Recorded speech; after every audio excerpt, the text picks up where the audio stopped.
Hi viewers, welcome to our channel. ఆంధ్రప్రదేశ్లో కూటమి పాలనకి 1 year complete అయింది కదా. ఈ నేపథ్యంలోనే అక్కడ ప్రజలు మరి ఈ కూటమి పాలన పైన ఎటువంటి అభిప్రాయాలు వ్యక్తం చేస్తున్నారు, వాళ్ళకి సంతృప్తి ఇచ్చిందా లేదా? సో ఎన్నో రకాల పరిణామాలు ఈ 1 ఇయర్లో చోటు చేసుకున్నాయి కదా. వాటి పట్ల ఏ రకంగా వాళ్ళు అభిప్రాయాలు అయితే వ్యక్తం చేస్తున్నారు? దీనిపైన కంప్లీట్ ఓటా అనే ఒక సంస్థ సర్వే నిర్వహించడం జరిగింది. దాని రిపోర్ట్ అయితే నిన్న రిలీజ్ చేశారు. మరి ఈ రిపోర్ట్ ఏ విధంగా ఉంది, ఆ ప్రజల మూడ్ ఏ విధంగా ఉంది, వీటన్నిటి గురించి డిస్కస్ చేయడానికి ఆ ఓటా సంస్థ CEO and senior journalist Kambalapalli Krishna గారు ఉన్నారు. వారిని అడిగి తెలిసిన ప్రయత్నం అయితే చేద్దాం. సార్ నమస్కారం. సార్ చూసాను రిపోర్ట్స్, దాదాపు కూటమి పాలన పైన అందరూ సంతృప్తిగా ఉన్నట్టుగానే కనిపించాయి. సో అదే మూడ్ ఉందా సార్ ఏపీలో? మరి మీరు రిపోర్ట్స్ పైన మీ ఒపీనియన్? అంటే ఇక్కడ సంతృప్తి కంటే కూడా పెద్దగా కోపం పెంచుకోవాల్సిన అంశాలు ఏవి ప్రజలకు కనిపించట్లేదు.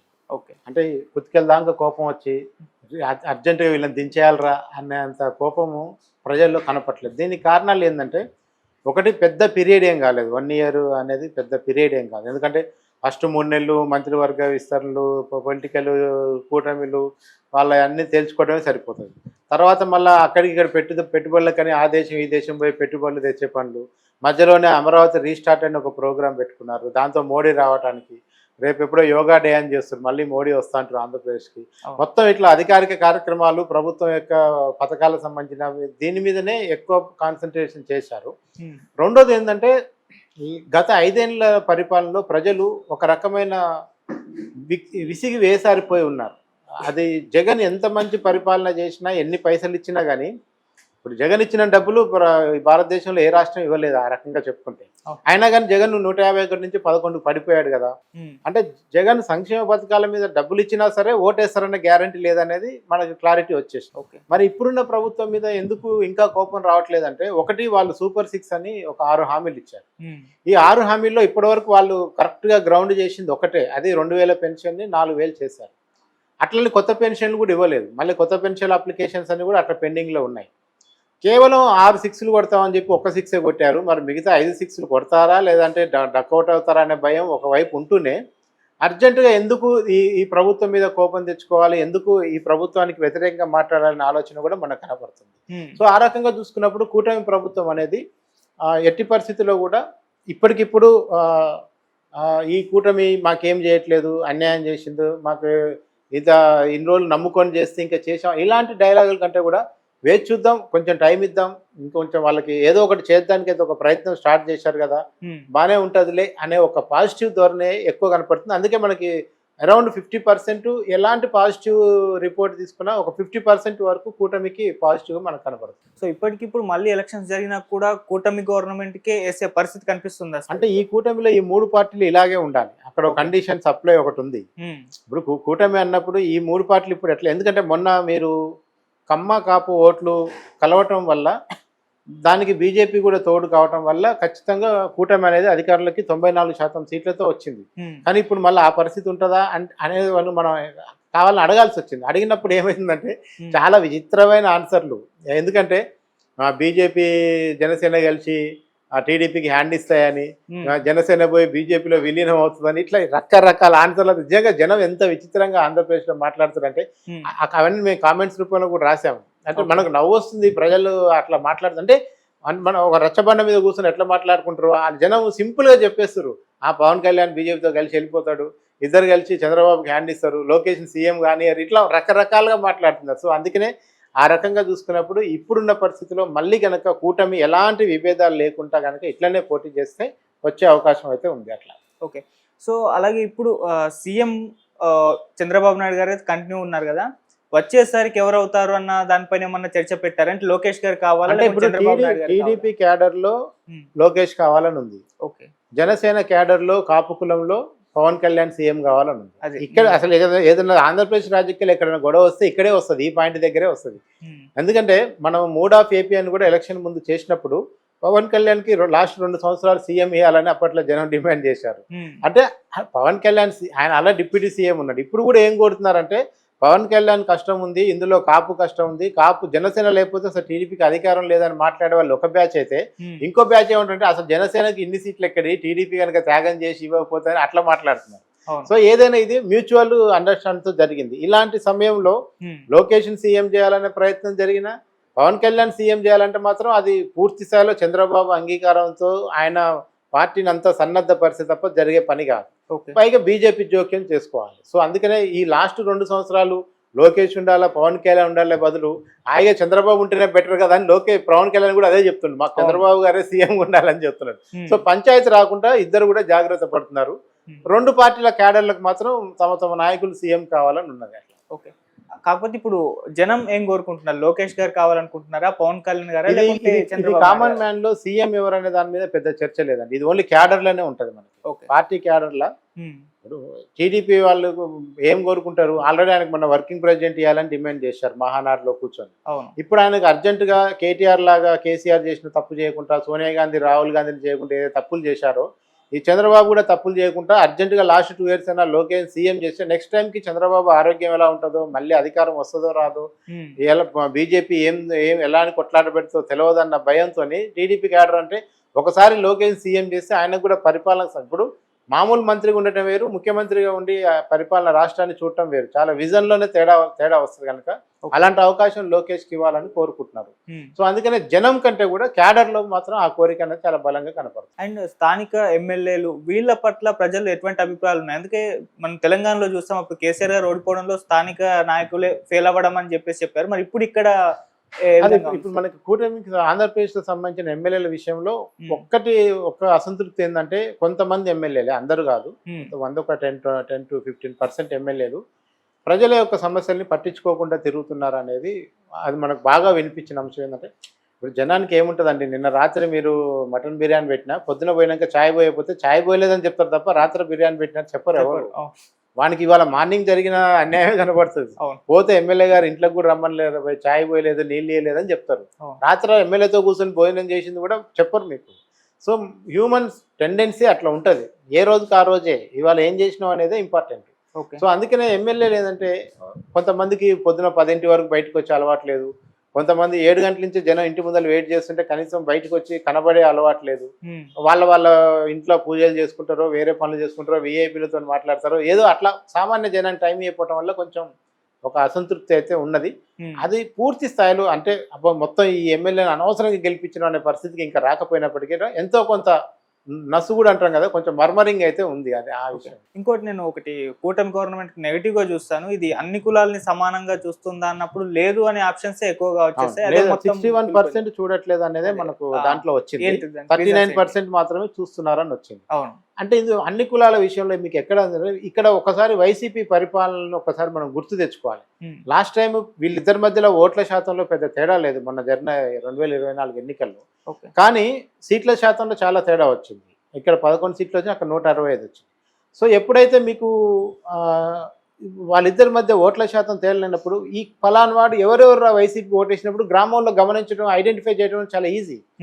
ఫలాని ఆదిత్య మనకు ఓటేయలేదు అనుకున్నప్పుడు రేపటి నుంచి అతను ఎట్లా చూడాలో అట్లా చూస్తున్నారు టీడీపీ క్యాడర్. అట్లా ప్రభుత్వం వైపు నుంచి వచ్చే సంక్షేమ పథకాల విషయంలో కానీ ఏదైనా కొంచెం యాంటీగా మాట్లాడినా రేపటి నుంచి వీనికి రేషన్ కార్డు ఆపండి, అది ఆపండి, ఇట్లా కొన్ని అంటే ఇవన్నీ ఓవరాల్ ఆర్డర్స్ ఇచ్చి అక్కడున్న భయానకమైన వాతావరణం. అంటే ఈ పరిస్థితి గతంలో జరగలేదంటే అప్పుడు కూడా జరిగింది. సో దానికి రియాక్షన్గా ఇప్పుడు కూడా వస్తుంది అనేది మనకు అర్థమవుతుంది. అందుకనే ఖచ్చితంగా కొన్ని కింది కులాలు, దళితులు కావచ్చు, మైనార్టీలు కావచ్చు, ముఖ్యంగా వాళ్ళు వైసీపీ ఓటు బ్యాంక్ అనుకునే వాళ్ళ పట్ల ప్రభుత్వం కొంచెం ఉదారంగా ఉండట్లేదు, కొంచెం వివక్షపూరితంగా ఉంది. కక్ష కంటే కూడా వివక్ష చూపిస్తుంది అన్నది అయితే మనకు కనపడుతుంది. ఇక కూటమి చాలా హామీలు అయితే ఇచ్చింది, సూపర్ 6, ఫ్రీ బస్సు, ఇలాంటివి చాలా హామీలు ఇచ్చింది. సో ఇప్పటి వరకు ఇంకా పూర్తిగా వాటి పైన రాలేదు, మేబీ ఇంకా ఫ్యూచర్లో చేస్తారేమో. వాటి పట్ల ప్రజలు ఇంకా నమ్మకంగా ఉన్నారా, చేస్తారని చెప్పి ఉన్నారు. ఆ విషయంలో మాత్రం మనకి 50% పైగా ప్రజలకి నమ్మకము, ఈ ప్రభుత్వం ఏదో ఒకటి చేస్తుంది మాకనే విషయంలో నమ్మకంతో ఉన్నారు. కొన్ని కావు, ఖచ్చితంగా కావు అని అనుకునే వాళ్ళు కూడా ఒక 27% వరకు మనకు కనపడుతున్నారు. అంటే వాళ్ళు పక్క వైసీపీ క్యాడర్ కింద మనం చూడొచ్చు. కాకపోతే ఏంటంటే ఈ మొత్తం సర్వేలో మాకు ప్రతి చోట మాకు ఆన్సర్లలో కనిపించింది అంటే ఆశాభావం ఎక్కువ ఉంది.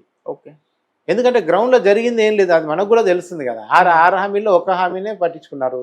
పోనీ జగన్ పథకాలు ఏమైనా కంటిన్యూ చేస్తుంటే అది కూడా చేయట్లేదు. జగన్ పథకాలు కూడా ఆగిపోయినాయి. జగన్ ఇచ్చిన సంక్షేమ పథకాలు కూడా, పెన్షన్ అనేది ఎవరున్నా ఏ ప్రభుత్వంలో ఇస్తుంది. పెన్షన్ అనేది పెద్ద అది ఆపితే మొత్తం గవర్నమెంట్లో ఇబ్బంది పడతాయి కనుక ఎవరైనా చేస్తారు.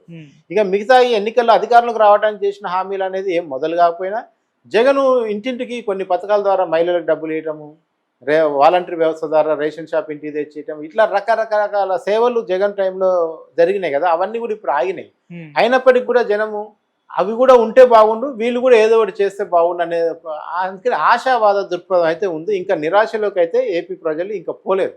50% ఏవో ప్రజలకి ఇంకా ఈ కూటమి 5 ఏళ్లలో ఏదో ఒకటి మాకు మంచి చేసే కార్యక్రమం చేస్తుందన్న అభిప్రాయంతో అయితే కనబడుతుంది. అండ్ సార్ ఇక బీజేపీ గురించి ఒకసారి మాట్లాడుకుందాం. బీజేపీకి మామూలుగా ఎలక్షన్స్ కంటే ముందు 0% వాళ్ళు, సో కూటమిలో రావడంతోనే కాస్త సీట్లు వచ్చేసాయి, వాళ్ళు గెలుచుకున్నారు. సో ఇప్పుడు ప్రజల మూడు అది 0 లానే ఉందా, లేకుంటే ఏదన్నా బెటర్ అయిందా? బీజేపీ పరిస్థితి ఎట్లుంటదంటే, మనము ఆఫీస్లో ఎంప్లాయీ డైరెక్ట్ సీఈఓతో మాట్లాడుకుంటే మధ్యలో ఉన్న ఇన్ఛార్జిని ఎట్లా లెక్క చేయడం, అట్లా ఉంది పరిస్థితి. ఎందుకంటే ఇప్పుడు ప్రభుత్వంలో ఉన్నది 3, బీజేపీ, జనసేన, టీడీపీ. కానీ బీజేపీతో ఏదైనా పని ఉంటే చంద్రబాబు, పవన్ కళ్యాణ్ డైరెక్ట్ అమిత్ షాతో మాట్లాడుతారు, మోడీతో మాట్లాడుతారు, కానీ లోకల్ ఉన్న బీజేపీలతో ఎవరు పట్టించుకోవట్లేదు. సో దాంతో ఏమైందంటే బీజేపీ విమర్శించను లేదు, పొగడను లేదు. పొగిడితే హైకమాండ్కి ఏం కోపం వస్తుందనే బాధ, విమర్శిస్తే ఇక్కడ చంద్రబాబుకి, పవన్ కళ్యాణ్కి ఏం కోపం వస్తుందని భయం. సో అందుకని వాళ్ళు ఏంటంటే నిశ్చలంగా అలాగే ఉన్నారు. పొత్తులో భాగంగా, ధర్మంలో భాగంగా మంత్రి పదవి, ఎంపీలు, ఎమ్మెల్యేలు వచ్చినాయి, ప్రశాంతంగా దాన్ని ఎంజాయ్ చేస్తున్నారు తప్ప పార్టీ ఎదుగుదల అనేది మనకి ఏపీలో ఇప్పుడు కనిపించట్లేదు. మీకు సేమ్ తెలంగాణలోనన్నా ఎంతో కొంత 8 ఎంపీలు, 8 ఎమ్మెల్యేలు దానికన్నా ఎదిగారు, కానీ ఆంధ్రప్రదేశ్లో పొత్తు లేకపోతే ఆ సీట్లు కూడా లేవు అనుకోండి బీజేపీకి, అందులో డౌటే లేదు. కనీసం ఆ కూటమిలో ఉండటం వల్ల అత్యంత బాగుపడ్డది బీజేపీకి. ఎందుకంటే జనసేనకి ఎన్నో కొన్ని సీట్లు గ్యారంటీకి వచ్చేది, ఇన్ని రాకపోయినా కొంత గెలిచేవాళ్ళు. ఈసారి ఖచ్చితంగా పవన్ కళ్యాణ్ అనే వ్యక్తి ఎట్టి పరిస్థితుల్లో ఓడిపోవడనే, ఎక్కువ మంది కూటమి లేకున్నా కానీ పవన్ కళ్యాణ్ గెలిచే ఛాన్సెస్ ఉండే. టీడీపీకి కూడా టీడీపీ నిజంగా చాలా చోట్ల గెలిచే అవకాశం ఉన్నా ఎంతో కొంత పొత్తు ధర్మం పాటించి చాలా సీట్లు త్యాగం చేసిందని కూడా చెప్పాలి. సో అందుకనే బీజేపీకి ఎంత ఎదగాలనున్నా దానికి ఉన్న ఆ హైకమాండ్ సిస్టమే దానికి కాళ్ళకు అడ్డం పడుతున్నట్లే మనకు కనపడుతుంది. సరే, ఇక్కడ జనసేన గురించి కూడా మాట్లాడుకుందాం. అంటే కూటమి కట్టకుండా ఎన్నో కొన్ని సీట్లు అయితే గెలుచుకుని ఉండేది. ఇక్కడ ఎలక్షన్స్ రిజల్ట్స్ తర్వాత జనసేన పొత్తు రావడం వల్లనే టీడీపీ ఇవన్నీ కూటమి అధికారంలోకి వచ్చాయని వాళ్ళు చెప్పుకున్నారు. తర్వాత లేదు, టీడీపీ వల్లే కూటమి జనసేనకి 21 సీట్లు వచ్చాయని చెప్పేసి వీళ్ళు చెప్పుకున్నారు. ఇప్పుడు ప్రజల మూడు ఎలా ఉంది? ఒకవేళ జనసేన సోలోగా పోటీ చేసినా కూడా బెటర్ గానే వస్తాయి సీట్లు అన్న పరిస్థితి ఉంది అసలు? లేదండి. ఇప్పుడు ఎందుకంటే జనసేన అనేది వ్యవస్థాపరంగా, సంస్థాగత పరంగా పార్టీ టీడీపీకి ఉన్నంత క్యాడర్ బేసు కానీ, నిర్మాణం కానీ ఉండదు. ఉండే అవకాశం లేదు. ఎందుకంటే ఆ రకంగా ఎప్పుడు కూడా పార్టీని నడపలేదు. మనకు పవన్ కళ్యాణ్ మీద ఫస్ట్ నుంచి ఉన్న విమర్శ ఏంది, ఆయన ఆన్ అండ్ ఆఫ్ ఏదో ఏసీ రూమ్లలో పార్టీ ఆఫీస్ నడపాలని ట్రై చేస్తాడు. పార్టీ కార్యక్రమాలన్నీ కూడా ఏసీ గదుల్లో బయటికి గదలకుండా చేసుకుని ఆయన ఎప్పుడు పబ్లిక్ మీటింగ్ చాలా తక్కువ చేశాడు కదా, పబ్లిక్లోకి పోయి మాట్లాడటం కానీ. ఈ రోజు కూడా ఆయన ఇంకా పబ్లిక్ రావట్లేదన్న విమర్శే కనబడుతుంది. సో అందుకనే కమ్మ కాపులు కలవటం వల్ల అధికారం వచ్చిందనేది ఎంత వాస్తవమో, కాపులు ఒంటరిగా పోవటం వల్ల మొత్తం రాష్ట్రం అధికారంలోకి వస్తుంది అనేది మాత్రం అబద్ధం అవుతుంది ఇప్పుడున్న పరిస్థితి. ఎందుకంటే టీడీపీని కాదనుకొని జనసేన, బీజేపీ కలిసిపోయినా కానీ ఇప్పటికిప్పుడు ఏపీలో కనుక నెక్స్ట్ ఎలక్షన్లో కూడా అధికారం తెచ్చుకోవడం అనేది అసాధ్యం. ఎందుకంటే టీడీపీకి ఇవాళ బేస్ కాదు కదా. టీడీపీ ఒకళ్ళు వీళ్ళిద్దరు కొట్టుకుంటే ఎంతైనా వైసీపీ బాగుపడుతుందేమో కానీ జనసేన అయితే బాగుపడదు ఆ రకంగా చూసుకున్నప్పుడు. సో అందుకనే జనసేన అనేది ఇంకా చాలా ట్రై చేస్తున్నాడు పవన్ కళ్యాణ్. తన కార్యకర్తలకి కాంట్రాక్ట్ పనులు ఇప్పించుకుంటున్నాడు.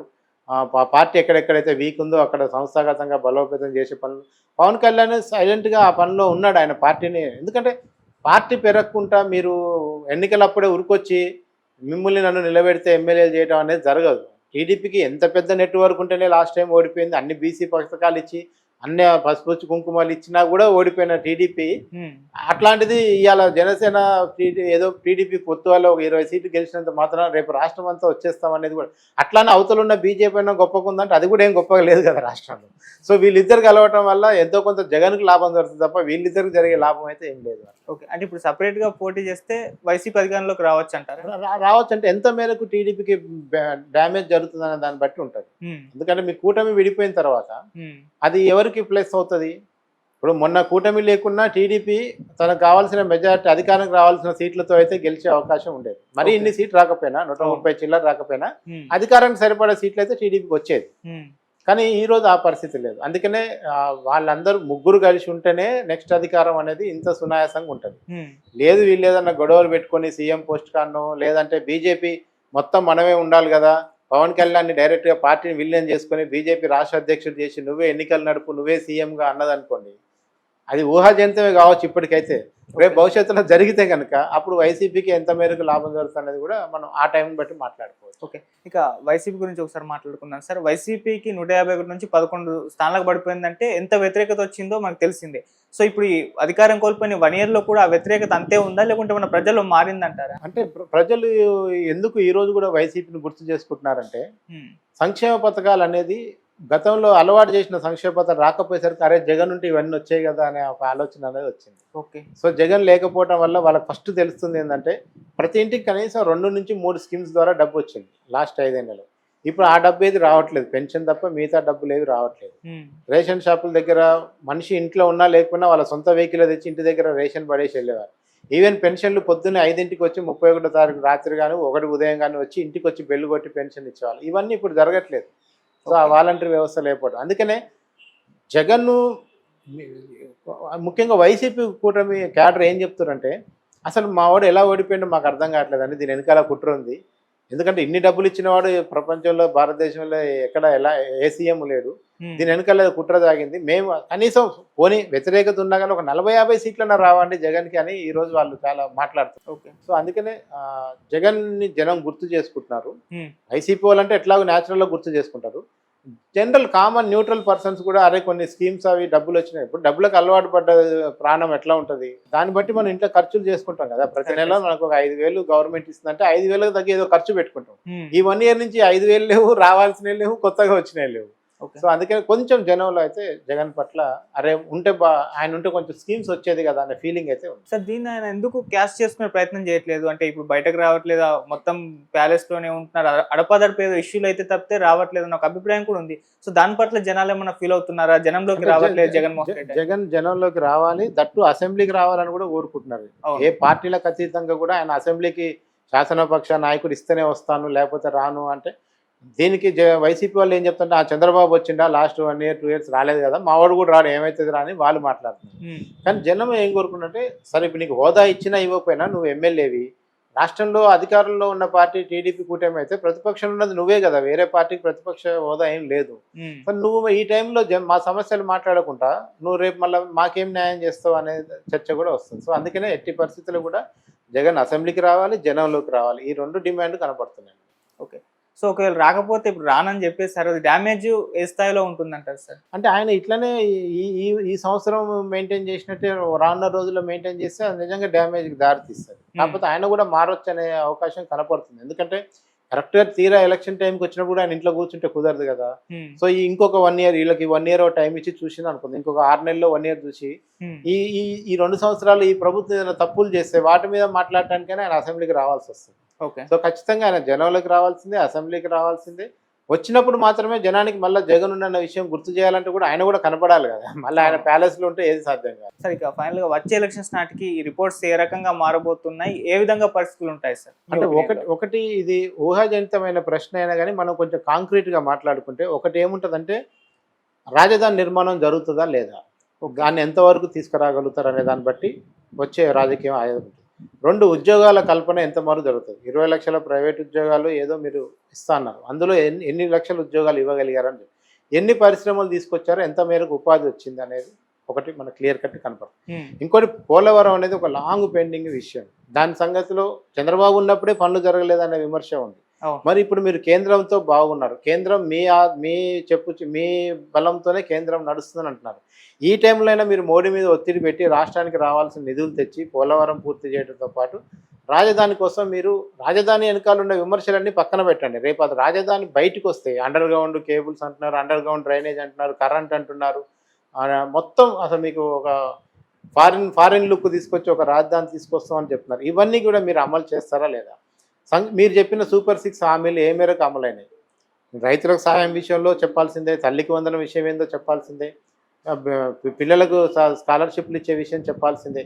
ఈ 6 హామీల్లో ఎన్ని అమలు చేస్తున్నారు? మీ చిత్తశుద్ధి ఏంది? రాజధాని ఇప్పుడు ఏపీకి రాజధాని లేని అనాథ అనే ఒక ముద్ర ఉంది, దాని నుంచి మీరు ఎట్లా బయటపడేస్తారు?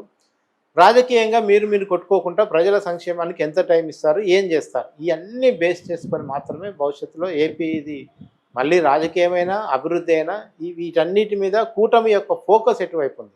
చాలా మంది ప్రజలు మాకు చెప్పిందంటే ఈ 5 ఏళ్ళు కూడా సరిపోదు, మళ్ళీ కూడా ఇంకొక 5 ఏళ్ళు గెలిపిస్తే తప్ప బాబు ఇవన్నీ చేయలేడు, అప్పటిదాకా మనం కష్టమో నష్టమో బాబుని భరించాల్సిందే అని మాట్లాడుతున్న వాళ్ళు కూడా ఉన్నారు. ఓకే. సార్ ఇంకొకటి అడగడం మర్చిపోయాను.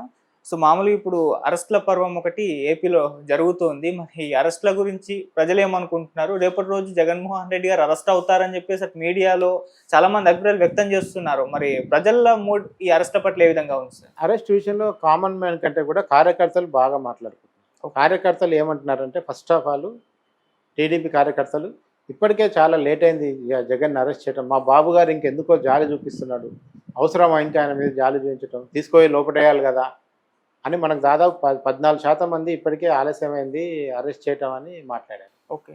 కానీ జగన్ అరెస్ట్ అనేది ఒక చట్టబద్ధంగా జరగాలనే ఉద్దేశం ప్రభుత్వానికి ఉన్నట్టు మనకు అర్థమవుతుంది. ఈవెన్ చంద్రబాబు కూడా ఏం చెప్పారంటే ఆయన నన్ను ఏదో చేశాడని నేను తీసుకుపోయి లోపడేయటం అని నాకు అట్లాంటి కక్షపూరిత రాజకీయాలు మనం చేయొద్దు, మనం ప్రజలకు పనిచేసి మనల్ని పొందుదామని ఆయన కానీ పవన్ కళ్యాణ్ మాట్లాడుతారు. సో ఇవాళ జగన్ ఫ్రేమింగ్ చేసి అరెస్ట్ చేయడం వేరు, దాంట్లో కేసుల్లో నిరూపితమయ్యే అరెస్ట్ కావడం వేరు. ఇప్పుడు ఏం సంబంధం లేకుండా నన్ను తీసుకుపోయి 2 రోజులు స్టేషన్లో కూర్చోబెట్టవచ్చు, పెద్ద విషయం కాదు. మనం ఏం తప్పు చేయని తెలుసుకోవడానికి 2 రోజులు పడుతుంది. ఓకే. సో అట్లా జగన్ అరెస్ట్ చేయడం అనేది పెద్ద విషయం కాదు. కాకపోతే ఏంటంటే ఆయన మీద ఉన్న ఆరోపణలు ఏంది, నేరారోపణలు ఏంది, వాటిలో ఆయన ఏ మేరకు ఇన్వాల్వ్మెంట్, ఆయన ఏ కేసులో ఆయన అరెస్ట్ కావడానికి ఛాన్స్ ఉంది, ఇట్లాంటి విషయాల్ని గవర్నమెంట్ బేరీజ్ వేసుకుంటుంది. ఓకే. కామన్ మ్యాన్ ఏమంటే ఖచ్చితంగా జగన్ చంద్రబాబుని ఉత్తి పుణ్యానికి 52 రోజులు ఉంచిండు, జగన్ ఉంచుతాడు రాబాయ్, ఒకవేళ చంద్రబాబు ఊపుకున్నా లోకేష్ ఊపుకోడు రాబాయ్ అని మాట్లాడుతుంది. సో అట్లా ఏదో రోజు జగన్ అరెస్ట్ జరుగుతుంటే మనకు 34% ఖచ్చితంగా అరెస్ట్ చేస్తారని వచ్చింది, చేయరని 27% వచ్చింది, ఇప్పటికే ఆలస్యం జరిగిందని 14% వచ్చింది. ఓకే. సో ఆ రకంగా జగన్ అరెస్ట్ సంబంధించి మనం కూడా మీడియాలో చూస్తున్నాం కదా, ఈ పొద్దు చేస్తారు, రేపు చేస్తారు, మాపు చేస్తారు, ఇక పైన ఉన్న వాళ్ళని అందరూ అయిపోయారు, ఆయనతో చుట్టూన్న కోటరీ అంతా అరెస్ట్ అయింది, ఈయన ఒక్కడే ఉన్నాడు, ఇట్లా రకరకాల కామెంట్స్ వస్తున్నాయి. సో అది ఏ రోజైనా జరగవచ్చు అనే దానికే ఎక్కువ మంది అభిప్రాయం కనబడుతుంది. అంటే జగన్ అరెస్ట్ విషయంలో ఇంకొక ఫ్యాక్ట్ కూడా ఉంటుంది, సింపతి వచ్చే అవకాశం ఏమన్నా ఖచ్చితంగా ఉంటుంది. అంటే ఎట్లా అంటే ఇప్పుడు మీరు 2 రకాలుగా ఉంటుంది. మన తమిళనాడు రాజకీయాలు మీరు చూస్తే జైలు వెళ్తున్నప్పుడు కరుణానిధిని అరెస్ట్ చేయించడం, కరుణానిధిని జైల్లో అరెస్ట్ చేయడం. ఇప్పుడు కూడా ఏమవుతుంది, మొన్న చంద్రబాబు అరెస్ట్ ఇప్పుడు జగన్ అరెస్ట్ అనుకోండి, ఇది ఏ రాష్ట్రంలోనైనా వీళ్ళు అది కంటే వాళ్ళని చేస్తారు అనేది ఒక దగ్గరికి పోతుంది.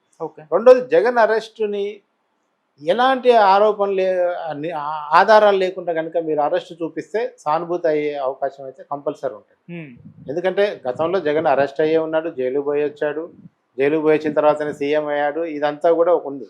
సో వైసీపీ క్యాడర్ ఏమి చెదిరిపోలేదు, వైసీపీలో ఉన్న లీడర్లు ఏమైనా భయపడుతున్నారేమో కానీ ఇవాళకి వైసీపీ ఉంటే బాగుంటుంది, సంక్షేమ పథకం వస్తాయి అనుకునే వాళ్ళు ఉన్నారు కనుక